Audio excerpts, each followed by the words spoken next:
नाजरीन, चीन के साइंसदानों ने हाल ही में एक नया नरम साख्त वाला ह्यूमनॉइड रोबोट मुतारिफ करवाया है, जिसे southern university of science and technology के साइंसदानों ने तैयार किया है।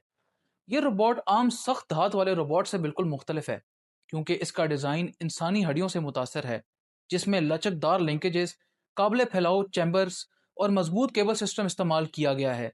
यही वजह है कि यह रोबोट अपने जिस्म का साइज कम या ज़्यादा कर सकता है और बहुत तंग जगहों में भी आसानी से हरकत कर लेता है। इस रोबोट को एक छोटे पैकेज में बंद किया जा सकता है, लेकिन खुलने के बाद यह मुकम्मल तौर पर इंसान नुमा शक्ल इख्तियार कर लेता है। तहकीक के मुताबिक ये रोबोट जमीन पर चलने के साथ साथ तैरने, पानी पर तवाजुन कायम रखने और महदूद हद तक फिजा में उड़ने की भी सलाहियत रखता है।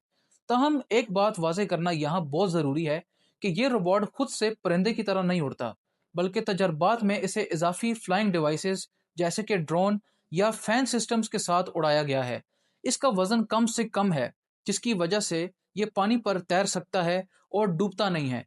ये खसूसियात इसे मुस्तकबिल में रेस्क्यू ऑपरेशंस, ख़तरनाक इलाकों की निगरानी और तहकीकाती मिशंस के लिए इंतहाई मुफीद बना सकती हैं। नाजरीन, सोशल मीडिया पर कुछ जगहों पर इस रोबोट को बेमैक्स फिल्मी किरदार से तशबीह दी जा रही है, लेकिन हकीकत यह है कि ये अभी एक रिसर्च लेवल प्रोटोटाइप है, ना कि मुकम्मल तौर पर खुदकार या जहीन इंसान नुमा रोबोट। इसमें जज्बात, खुद फैसला करने की सलाहियत या मुकम्मल खुद मुख्तार निज़ाम मौजूद नहीं है।